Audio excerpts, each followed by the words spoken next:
Mas simple pero mas maraming security features ang mga bagong plakang ilalagay ng Land Transportation Office o LTO. May mga sticker plate ding ikakabit sa mga windshield. Maiiwasan daw nito ang pamimeke ng plaka pati na ang paglipana ng mga kolorum na sasakyan. Live mula sa Quezon City, may report si Joseph Morong. Joseph? Jessica, 450 pesos para sa mga plaka ng mga motor vehicles katulad ng mga kotse at 120 pesos naman para sa mga motorsiklo. Yan yung magiging cost ng bagong plaka na pasisimulang ipalaganap ng LTO simula Abril.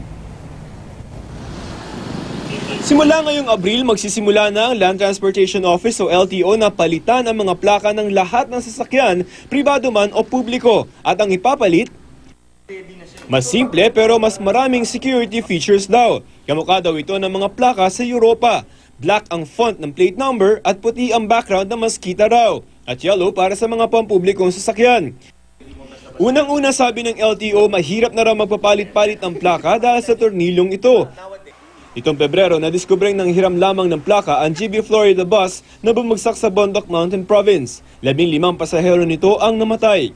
Pag hinigpitan mo, may breaking point yan. Pag mahigpit na siya, matatanggal itong pinakaulo niya, so mawawala na siyang kakapitan. In effect, pag nakakabit na sa bumper mo yan, wala na ito. So wala nang pangahawakan yung bolt kung luluwagan mo pa siya, para nakapako na siya. May iwasan na rin daw ang mga kolorum na bus dahil nakasaad na sa plaka ang rutang dapat sineserbisyohan nito. Nakalagay na rin kung saang probinsya nakarehistro ang sasakyan. Hindi rin basta pwedeng kopyahin ang plaka dahil ang letra raw nito ay may imprint ng LTO logo. Ang mga protocol plates tulad ng mga ito para sa mga mambabatas nakasaad na ang termino ng gumagamit nito. If the term of the public official expires, obvious ka agad yun, hindi niya na magagamit. Because not only does it contain 16 Congress, it includes the term. So pag may nakita kami, 2017 hawak pa to, legal na yun? Definitely. Pero bukod sa plaka, may sticker plate na rin na ikakabit sa windshield ng inyong sasakyan. Tulad nito na mahirap din daw kutkutin. Kaya kahit mabaklas ang inyong plaka, ay mabubuking naman sa pamamagitan ng sticker na ito.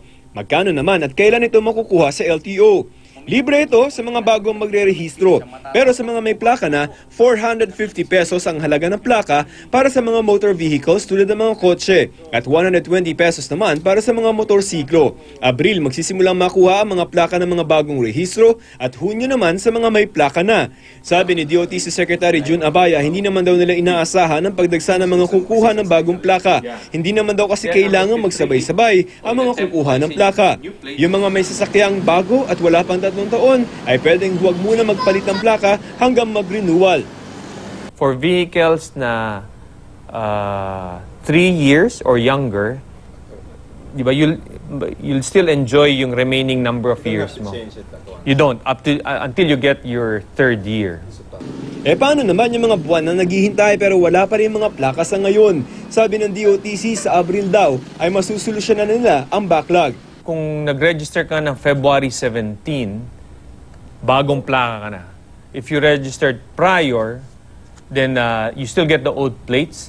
Pero tingin ko mahahabol na yun eh. April, ma-address namin lahat. So April, yung mga nagkakaproblema, they should have their plates? Should be. Ipinakita namin ang bagong disenyo ng plaka sa mga motorista. Halos lahat sa kanila, pabor naman sa pagpapalit plaka. Pero may nabibigatan sa 450 pesos na dagdag gastos. Okay lang, maganda naman yung implement niyan para hindi iwas sa karnap. Okay na po, para sigurado na safe yung motor mo. Yung mga operator naman ang ano dyan eh. Hindi naman yung problema. Ikaw operator. Ano sa mga Public yun. ay pang-public? Okay lang po. Ay kung ano po yung patakaran ng sundin na lang yan. Medyo mabigat talaga kasi magbabayad ka pa ng restro. Kung magkano ang restro.